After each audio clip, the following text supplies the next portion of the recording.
नमस्कार विद्यार्थी मित्रांनो, आपण इतिहास या विषयातील 7वे प्रकरण खेळ आणि इतिहास शिकत आहोत। खेळ आणि संबंधित साहित्य व चित्रपट याविषयी आज आपण माहिती बघणार आहोत। साहित्य या शब्दाला इंग्रजीमध्ये लिटरेचर म्हणतात। सोप्या भाषेत लक्षात ठेवण्यासाठी जे काही ग्रंथ निर्मिती केल्या जाते, जे काही ग्रंथ लिहिल्या जातात त्याला साहित्य म्हणतात। जसं मराठीतले ग्रंथ मराठी साहित्य, हिंदीतले ग्रंथ हिंदी साहित्य, क्रीडाविषयक ग्रंथ क्रीडाविषयक साहित्य, कृषीविषयक साहित्य म्हणजे कृषीविषयक माहिती, क्रीडाविषयक माहिती, त्याला साहित्य म्हणतात। आणि अलीकडच्या काळात खेळ आणि क्रीडा स्पर्धांवर आधारित चित्रपटांची सुद्धा निर्मिती झालेली आहे। त्या चित्रपटातून आपल्याला त्या खेळाविषयीची संपूर्ण माहिती आणि तो खेळ ज्या काळात खेळला गेला असेल, 10 वर्षापूर्वी, 20 वर्षापूर्वी, 50 वर्षापूर्वी, तर त्याचं त्या काळातलं स्वरूप, त्या खेळाचं, त्याचे गणवेश, त्या काळातील उपलब्ध असलेले स्टेडियम, प्रेक्षक वर्ग आणि त्या ठिकाणची व्यवस्था, ह्या सगळ्या गोष्टी आपल्याला त्या काळाला अनुरूप असलेल्या आजच्या काळात आपल्याला त्या पाहायला मिळतात।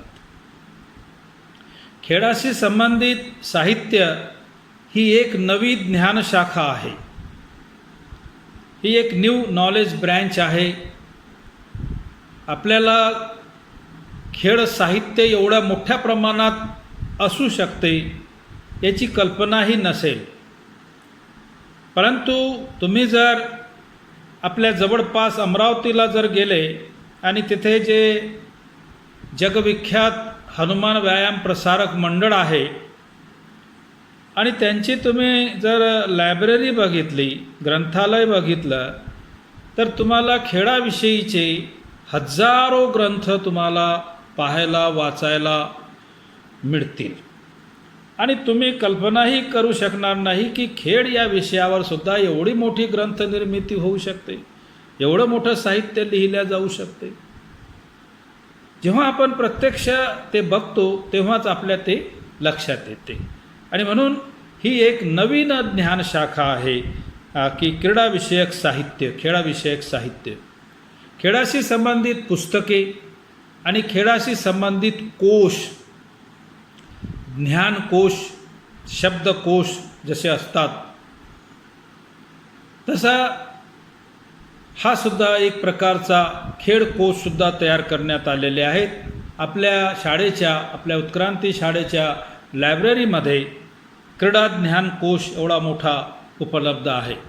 तुम्हाला जर भविष्यात केव्हा जर पाहायला मिळाला तर तुम्ही तो पहा। तो पाहिल्यानंतर तुमच्या लक्षात येईल की याला क्रीडा ज्ञानकोश म्हणतात किंवा क्रीडाकोश म्हणतात। मराठी भाषेत नुकताच मलखांबाचा इतिहास प्रकाशित झाला। मराठी मातीमध्ये जो मलखांब खेळला जातो, तुम्हाला माहीत आहे, आपल्या शाळेमध्ये सुद्धा आपण मलखांबच्या कसरती मागील अनेक वर्षापासून 26 जानेवारीला दाखवत आलेलो आहोत। अलीकडे सुद्धा मलखांबच्या प्रॅक्टिसेस मोठ्या प्रमाणात जानेवारी महिन्यात होताना तुम्हाला आपल्या मैदानावर दिसतात आणि ते मुलं मग त्याचं प्रात्यक्षिक 26 जानेवारीला सादर करतात। तर हे वूड मलखांब आहे, लाकडी मलखांब। दुसरा एक मलखांब येतो दोरीवरचा मलखांब, रोप मलखांब। तर रोप मलखांब, दोरीवरचा मलखांबसुद्धा मुलींसाठी फार चांगला व्यायाम आहे आणि फार चांगल्या कसरती त्यामधून आपल्याला पाहायला मिळतात। तर अलीकडच्या काळात मलखांब या खेळावर, या खेळाची संपूर्ण माहिती देणारं साहित्य प्रकाशित झालेलं आहे। त्यामधून आपल्याला मलखांबाचा इतिहास माहीत होतो। व्यायाम या विषयावर कोश आहेत, जसं खेळ या विषयाशी संबंधित कोश आहे, तसं व्यायाम या विषयाशी संबंधित सुद्धा कोश आहेत. कोश म्हणजे संपूर्ण माहिती.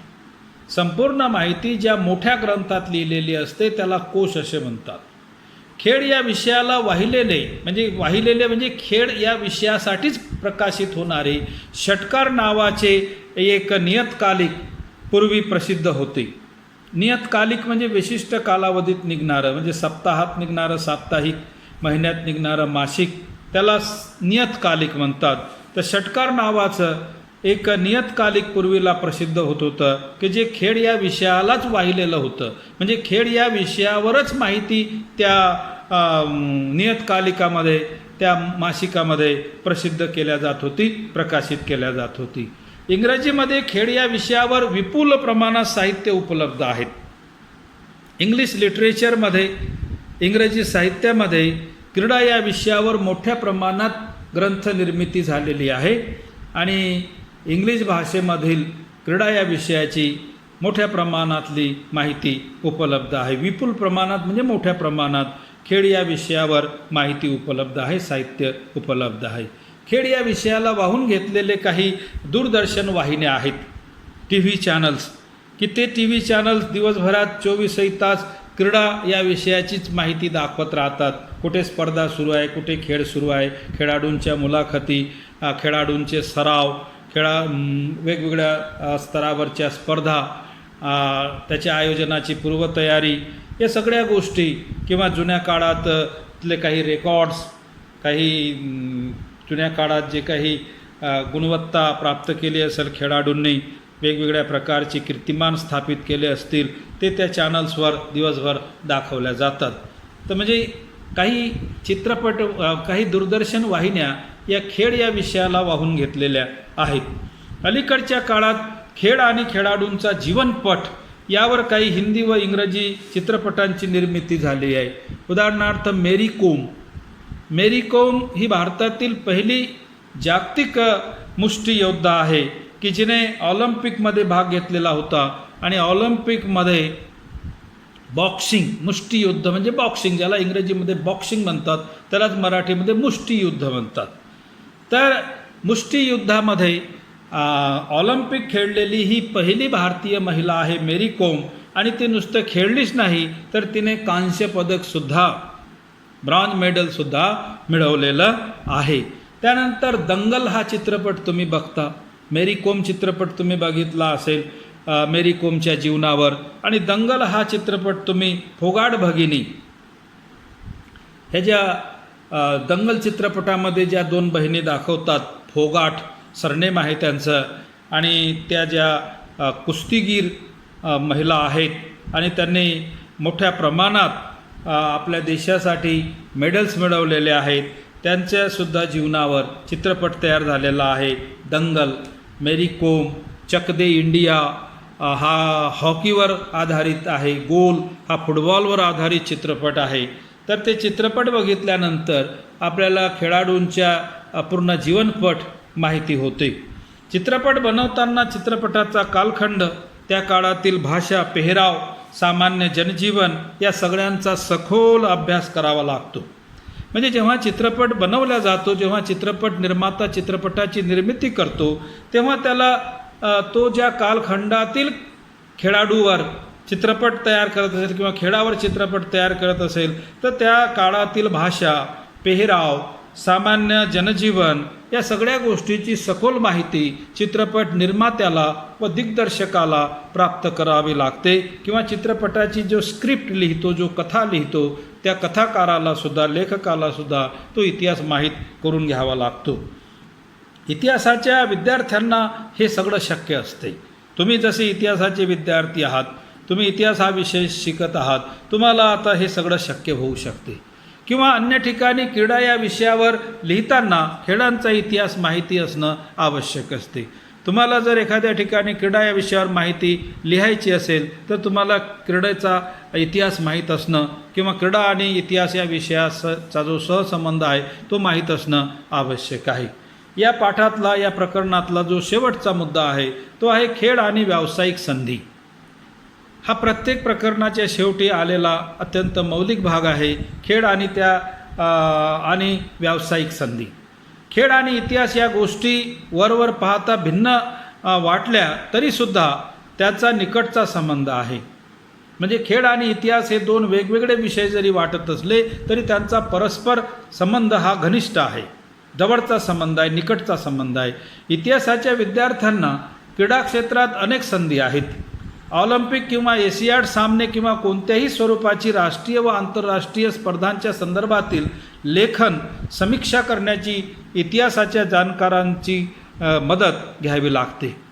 म्हणजे ऑलिम्पिक किंवा आशियाडचा इतिहास लिहायचा असेल, त्या संबंधातलं लेखन करायचं असेल तर इतिहासाचा विद्यार्थी त्याची मदत घेतल्या जाते. किंवा खेळांचं जर समीक्षण करायचं असेल, समीक्षा करायची असेल, त्याची माहिती सांगायची असेल, मागच्या काही काळातील, मधल्या काळातील, अलीकडच्या काळातील आणि पुढे काही भाकितं वगैरे सांगायची असतील तर त्या खेळाचं एकंदरीत समीक्षण करायचं असेल, लेखन करायचं असेल त्या स्पर्धांचं, तर त्यासाठी जे इतिहासाचे विद्यार्थी आहेत त्यांना यामध्ये मोठी संधी उपलब्ध आहे.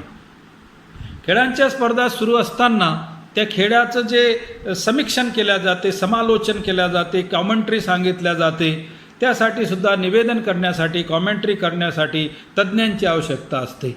त्या ठिकाणी सुद्धा तुम्हाला रोजगार किंवा व्यवसाय मिळू शकतो. या तज्ज्ञांना, हे जे तज्ज्ञ असतात ते मग समीक्षा करणारे असो किंवा समीक्षापूर्वक निवेदन करणारे असो, तर या ठिकाणी हे जे तज्ज्ञ असतात त्या ठिकाणी खेळाचा इतिहास माहीत असलेला तज्ज्ञ, मागील काही आकडेवारी असेल त्या खेळाची ती माहिती आहे, खेळातील विक्रम म्हणजे रेकॉर्ड, त्या खेळामध्ये कोणकोणते विक्रम केले, कोणाचा विक्रम मोडला, गाजलेले खेळाडू, जे नामवंत गाजलेले खेळाडू त्यांच्याविषयीची माहिती, ही सगळी माहिती ज्यांना उपलब्ध आहे किंवा ज्यांना माहीत आहे त्यांचा उपयोग या क्षेत्रामध्ये मोठ्या प्रमाणात करून घेतला जातो आणि त्यांनासुद्धा या क्षेत्रात मोठी रोजगाराची व व्यवसायाची संधी उपलब्ध होते.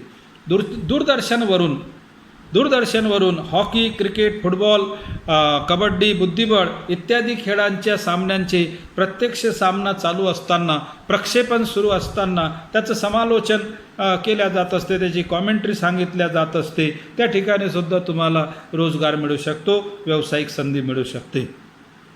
विविध वाहिन्यांमुळे या खेळासंबंधित ज्या नोंदी ठेवणाऱ्यांना महत्त्व प्राप्त झालेले आहेत. म्हणजे मागच्या 20 वर्षापूर्वीच्या नोंदी, 50 वर्षापूर्वीच्या नोंदी ज्यांच्याकडे असतील त्यांनासुद्धा त्या नोंदी त्यांच्याकडून मागवल्या जातात किंवा त्यांना ते सांगण्याची संधी दिल्या जाते. खेळाशी संबंधित असणाऱ्या वाहिन्या 24 तास सुरू असतात आणि त्यामुळे शेकडो लोकांना, हजारो लोकांना त्यामध्ये रोजगार उपलब्ध होतो. त्यामुळे या क्षेत्रात रोजगाराच्या अनेक संधी उपलब्ध आहेत. खेळाच्या स्पर्धांमध्ये पंचांची आवश्यकता असते, रेफरींची आवश्यकता असते. तर पंच म्हणून सुद्धा काम करण्याची संधी राष्ट्रीय, आंतरराष्ट्रीय, राज्यस्तरीय अशा वेगवेगळ्या स्पर्धांमध्ये तुम्हाला प्राप्त होऊ शकते. पंच म्हणून पात्रता प्राप्त करण्यासाठी परीक्षा असतात, म्हणजे पंचाच्या परीक्षा असतात आणि पंचाची जी पात्रता परीक्षा असते ती परीक्षा जे लोक पास करतात त्यांना पंच म्हणून काम करण्याची संधी मिळते आणि हजारो लाखो रुपयाचं मानधन त्यातून तुम्हाला प्राप्त होते. अशी पात्रता प्राप्त केलेल्या पंचांना जिल्हा, राज्य, राष्ट्रीय, आंतरराष्ट्रीय स्तरावर काम करण्याची संधी मिळते. सरकारी आणि खाजगी पातळीवरून खेळांना उत्तेजन देण्याचे प्रयत्न चालू आहेत. सध्या खाजगी स्तरावर आणि सरकारी स्तरावर हे प्रयत्न आहेत की खेळाविषयीची जी आवड आहे ती निर्माण व्हावी आणि मोठ्या प्रमाणात खेळाडूंना उत्तेजन मिळावं, प्रेरणा मिळावी, प्रोत्साहन मिळावं आणि मोठ्या प्रमाणात खेळाडू तयार व्हावेत. यासाठी प्रायव्हेट लेव्हलवर आणि गव्हर्नमेंट लेव्हलवर म्हणजे खाजगी स्तरावर आणि सरकारी स्तरावर जोरदार प्रयत्न सुरू आहेत. खेळाडूंसाठी शिष्यवृत्तीची व्यवस्था करण्यात आलेली आहे. मी यापूर्वी पण सांगितलेलं आहे की स्पोर्ट्स स्कॉलरशिप मिळते. नॅशनल, इंटरनॅशनल खेळाडूंना नोकरीमध्ये 5% आरक्षण आहे. वेगवेगळ्या प्रकारचे जे ट्रेनिंग्स असतात, जसं मेडिकलचं आहे, इंजिनिअरिंगचं आहे किंवा इतर प्रकारचे जे ट्रेनिंग्स असतात त्या ठिकाणी ॲडमिशन देताना किंवा मोठमोठ्या कॉलेजमध्ये ॲडमिशन देताना खेळाडूंसाठी स्पेशल कोटा असतो, स्पेशल जागा असतात, त्या ठिकाणी तुम्हाला संधी मिळू शकते. सरकारी आणि खाजगी आस्थापनांमध्ये म्हणजे संस्थांमध्ये खेळाडूंसाठी राखीव जागा ठेवण्यात आलेल्या आहेत. म्हणजे खाजगी आस्थापन म्हणजे प्रायव्हेट संस्था आणि सरकारी खातं यामध्ये खेळाडूंसाठी काही जागा आरक्षित ठेवण्यात आलेल्या आहे. रिझर्वेशन खेळाडूंसाठी रिझर्वेशन आहे. Reservation for player, scholarship for players म्हणजे खेळाडूंना फार मोठी संधी उपलब्ध करून देण्यात आलेली आहे. त्याचा उपयोग खेळाडूंनी करावा, तुम्हीसुद्धा करावा आणि या पाठाचं जे स्वाध्याय आहे आणि जे उपक्रम आहेत ते तुम्ही पूर्ण करावेत अशी मी तुमच्याकडून अपेक्षा करतो आणि या ठिकाणी थांबतो. धन्यवाद.